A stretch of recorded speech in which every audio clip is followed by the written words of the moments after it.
6.4।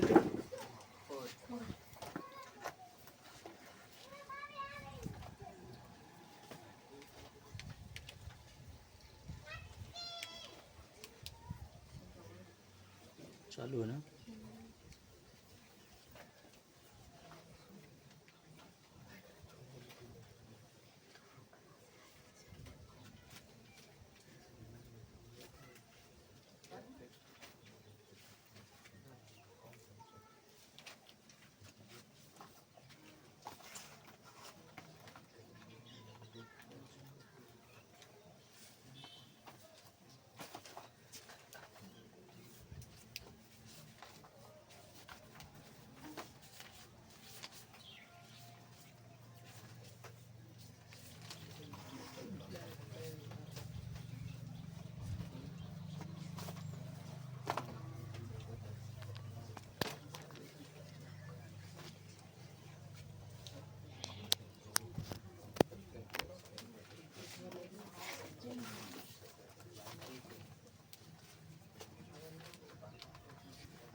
चलिए आज हम स्टार्ट कर रहे हैं प्रश्नावली कौन सा 6.4 को,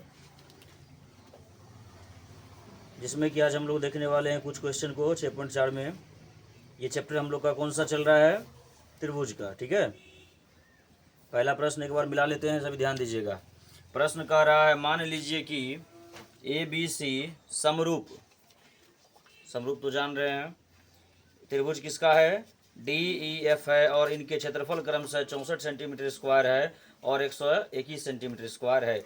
यदि EF बराबर, EF का मान भी दिया गया है 15.4 सेंटीमीटर स्क्वायर, तो किसका मान ज्ञात करना है?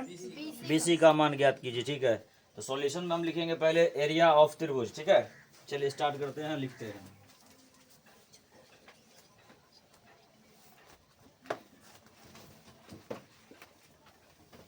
एरिया ऑफ का मतलब क्या होता है? क्षेत्रफल। क्या होता है? क्षेत्रफल। तो एरिया ऑफ ट्रायंगल हम लोग का दिया गया है, ABC का क्षेत्रफल कितना दिया है? Area of triangle ABC is equal to, ABC का क्षेत्रफल कितना है? 64 सेंटीमीटर स्क्वायर नहीं है? किताब नहीं है क्या? हैं? उसके बाद एरिया ऑफ ट्रायंगल कौन सा? DEF, इसका कितना दिया है? 121 सेंटीमीटर स्क्वायर। क्षेत्रफल को जब भी लिखा जाता है तो सेंटीमीटर स्क्वायर में या तो वर्ग सेंटीमीटर में भी लिखा जाता है। ठीक है, किस बात का दांत निकल रहा है पीछे? है आना है यहाँ क्या? बुला लें?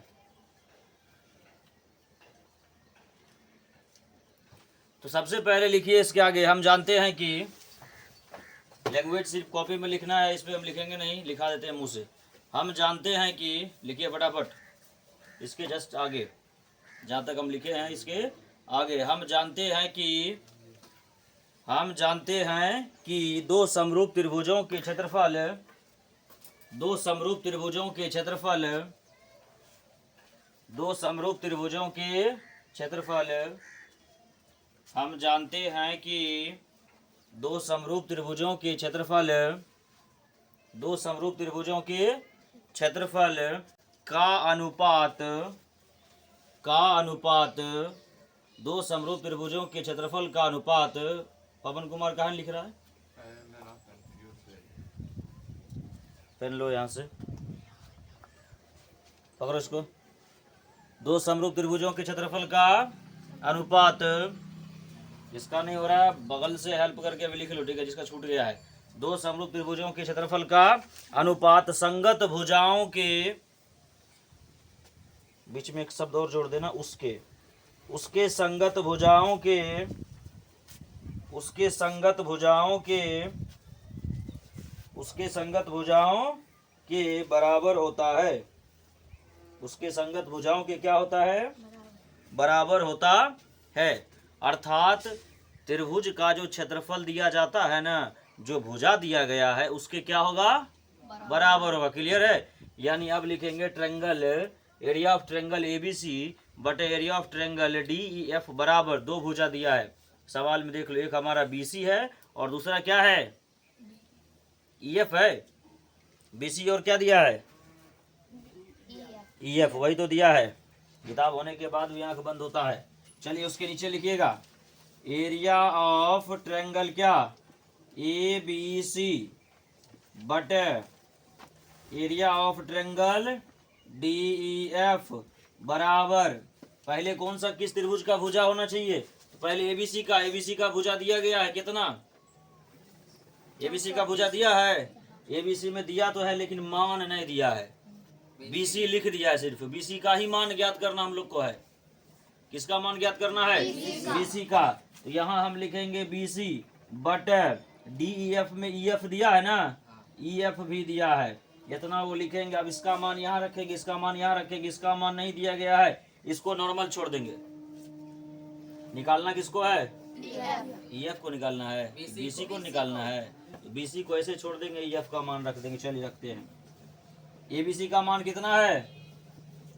64। क्लियर? डीईएफ का मान 121 बराबर, बीसी का मान तो नहीं ना है, लेकिन ईएफ का मान कितना है? ईएफ का मान 15/4 है। बटे बोलता है 15.4 सेंटीमीटर। अब देखो ये क्या है? क्षेत्रफल है ना, इधर स्क्वायर है। क्लियर बात है? क्षेत्रफल है तो क्या है? स्क्वायर है। स्क्वायर जब इधर चलेगा तो क्या बन जाएगा? क्या होगा बताइए? बराबर के दूसरी ओर जब स्क्वायर जाता है तो क्या बनता है? सबको पता है ना? ऐसा है? किसी को डाउट इसमें? नहीं डाउट है। या अगर इधर हम स्क्वायर देते हैं तो इधर क्या जाता है? रूट जाएगा ना। सीधी सी बात है। या तो स्क्वायर इधर लगे या स्क्वायर इधर लगे। दूसरी बात हमको ये बताओ, इधर स्क्वायर लगल है, बराबर ये कब होगा? जब इधर स्क्वायर लगेगा तब ना बराबर होगा। अर्थात हम लोग तीसरा चैप्टर में पढ़ते थे आफ्ताब वाला, याद करो। उसमें आफ्ताब 7 गुनी आयु का पहले से होता था। किसके उम्र में गुना करते थे? उसकी पुत्री की उम्र में गुना करते थे 7। मतलब 7 गुना उसकी पुत्री का आयु नहीं था, छोटी थी, तब ने 7 गुना उम्र करके बाप के बराबर किया गया। उसी तरह इसमें ये ऑलरेडी स्क्वायर में है। स्क्वायर में कौन नहीं है? भुजा नहीं है। इसमें हम स्क्वायर ऐड करेंगे, स्क्वायर ऐड करके हमारा ये समाप्त हो जाएगा बनाना। ठीक है? इसको तब तक क्रॉस मल्टीप्लिकेशन कीजिए। क्रॉस मल्टीप्लिकेशन का मतलब कोना कोनी क्या होता है? गुना होता है। करिए, 1-2 लाइन तो अपने से आगे बढ़ना है। क्रॉस मल्टीप्लिकेशन सबको करिए।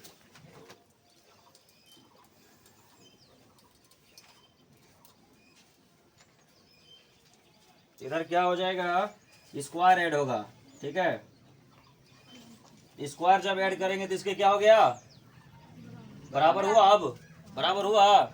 अब क्या करेंगे? कोना कोनी गुना करेंगे। चलिए करते हैं। तो 15.4 ऊपर चल जाएगा, यानी 64 इंटू 15.4 क्या बार गुना होगा? 2 बार। इसको तोड़ दे तो ज्यादा बेहतर नहीं है? कोई तकलीफ किसी को? 2 बार तोड़ा गया तो अच्छा, इसका दशमलव भी उड़ेगा। दशमलव के लिए कितना अंक है? 1 अंक है। 1 अंक के लिए कितना? 0। तो सेम प्रक्रिया यहाँ भी होगा ना, बराबर। अब देखिए 121 गुना बीसी स्क्वायर नहीं हो जाएगा? अब बोलोगे बीसी स्क्वायर को भी तोड़ दीजिए। नहीं तोड़ेंगे। क्यों नहीं तोड़ेंगे? हमको बीसी का मान ज्ञात करना है। स्क्वायर को रखते हैं, लास्ट में जाकर रूट चढ़ा देंगे, आंसर आ जाएगा। अब चलिए करते हैं। 121 यहाँ किस में है? गुना में। इधर आएगा भाग में। यहाँ भाग में दोनों है ना, इसी के साथ ये भी कहाँ आ जाएगा? नीचे आ जाएगा। चलिए लिखते हैं। यहाँ लिखेंगे 64 गुना कितना? 154 गुना 154 बटे 121 गुना कितना? 10 बराबर में क्या बच गया? स्क्वायर में बचा। चलिए अब कट कुट करिए, बनाइए, इसका आंसर निकालिए। कटकुट भी तो अपने से करना है सबको, काटने में बिल्कुल कोताही नहीं, जरा सा भी दया माया नहीं होना चाहिए। कट रहा है तो एकदम धड़ल्ले से काट उड़ा दो।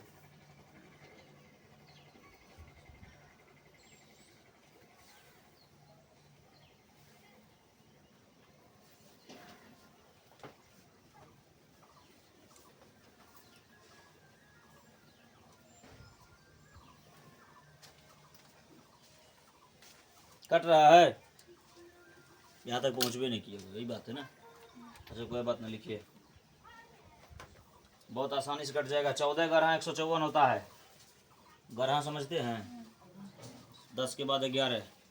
अरे 14 को 10 से गुना करते 140 होता है। 140 में फिर 14 से जोड़ दो, कितना हो जाएगा? 154। इसको काटते हैं, 11 ग्रह 121 होता है।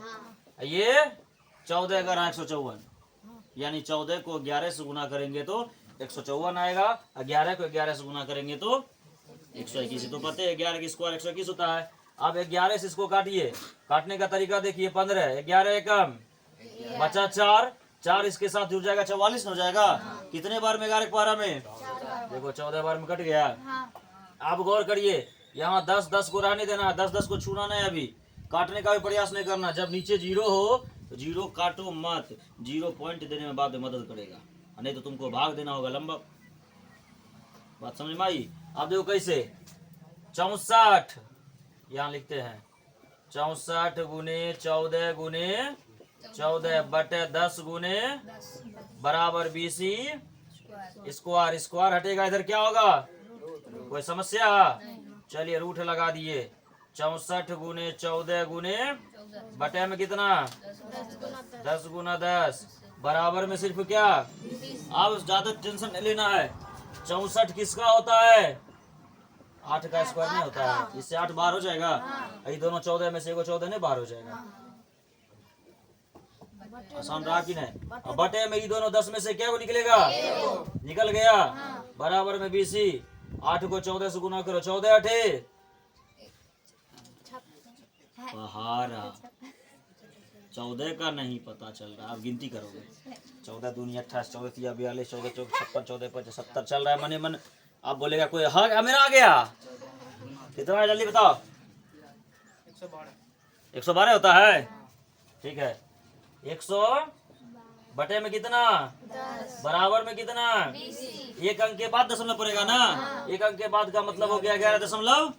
आंसर मिला लीजिए, BC बराबर, इसीलिए BC बराबर 11.2। साथ में क्या? मात्रक भी तो होना चाहिए, सेंटीमीटर। आंसर आ गया है। क्वेश्चन नंबर 1 आपका खत्म हो गया। ये सब में क्या है?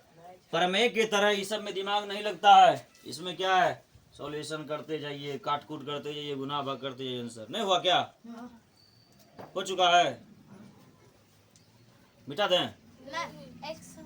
अरे सबको मिटाने भी नहीं देना है।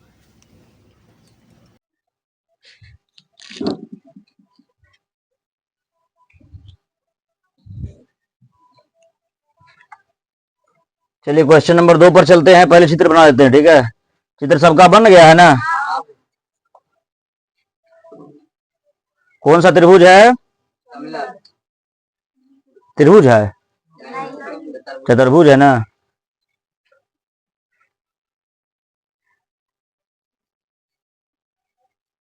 चलिए देखिए बनाते हैं।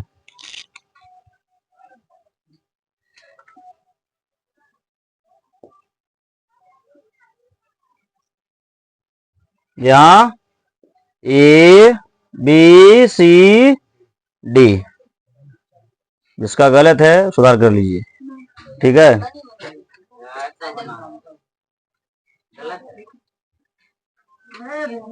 नहीं, वो समांतर हो गया, विशाल कुमार समांतर हो गया उधर। ठीक है, उधर ठीक है, अप्रोक्स ठीक है, ये ठीक है। हाँ ठीक है, समांतर नहीं समलम होना चाहिए, ठीक ना? हो गया। चलिए इसमें जो चीज दिया गया उसको लिखे, क्या क्या क्या दिया गया है? AB समांतर D।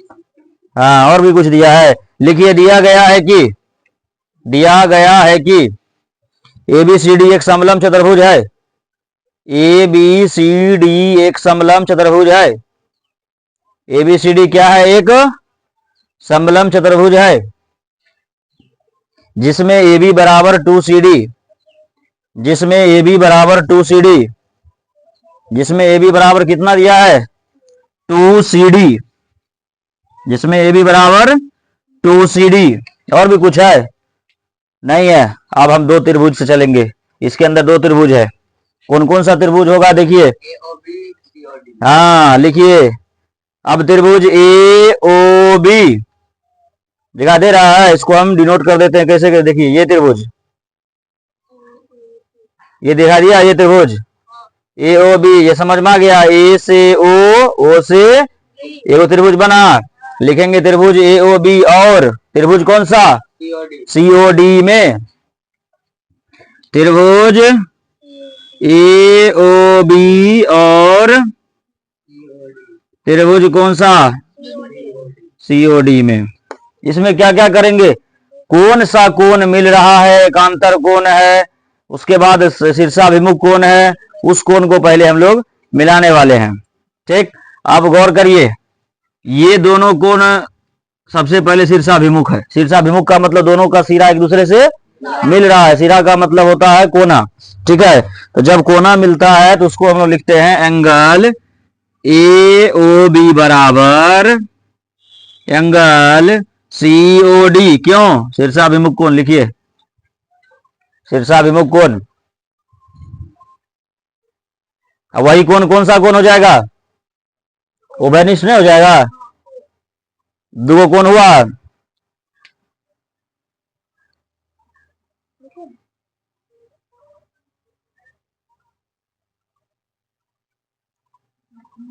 कौन सा कोण हो गया? शीर्षाभिमुख। एक बात पता है, इसमें ना एक वो क्या बोलते हैं हम लोग, उभयनिष्ठ कोण को नहीं भी लेंगे तो हमारे पास ढेरी कोण है। अगर नहीं भी लेंगे तो हमारे पास ढेरी कोण है। कैसे कैसे है देखिए। एंगल OAB बराबर, देखिए OAB कहाँ है? Angle OCD।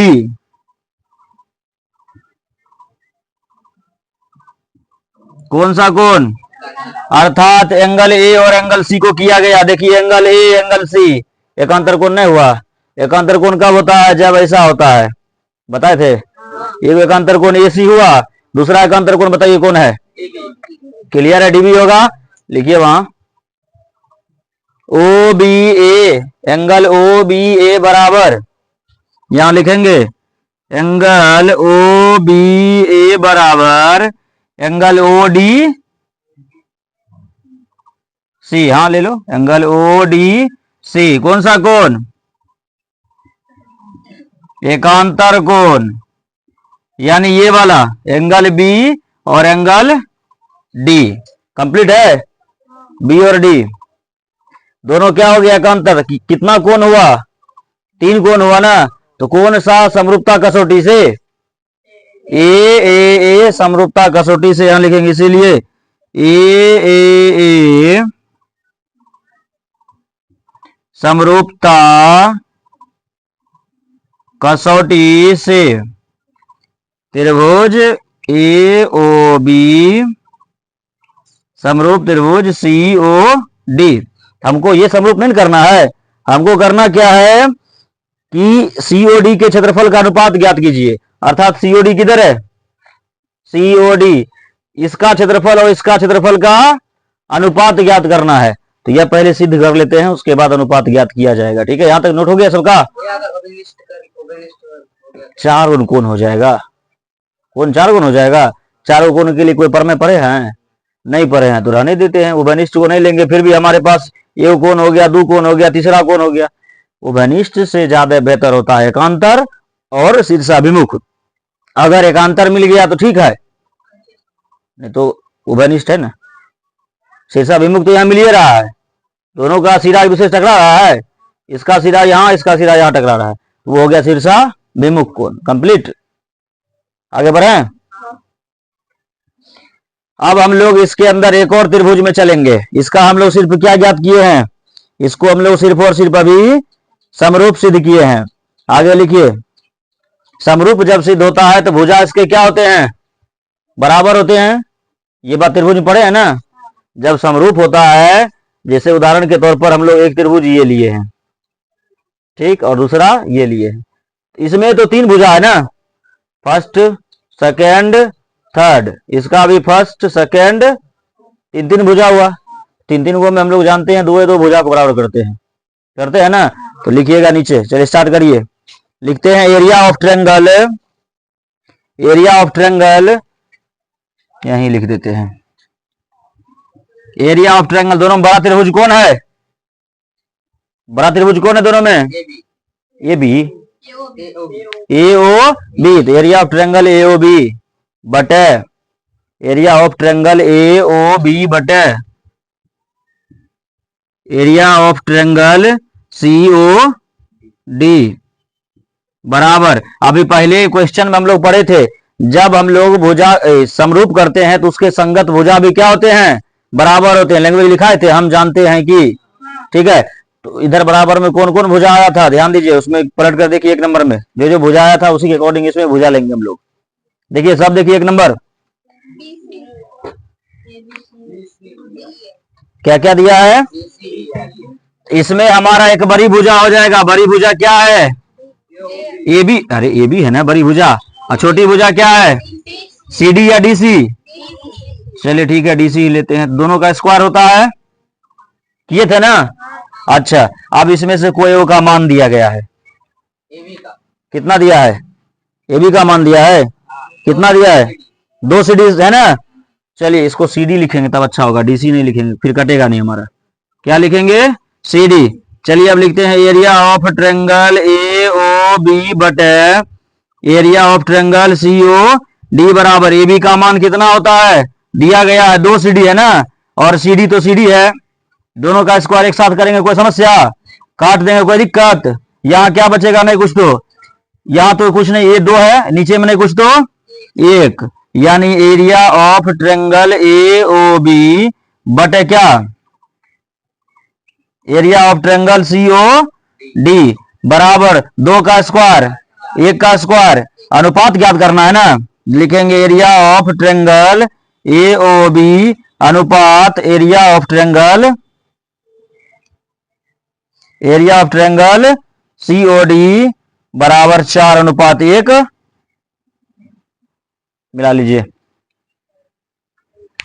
हो गया, सभी का ओवर है यहां तक।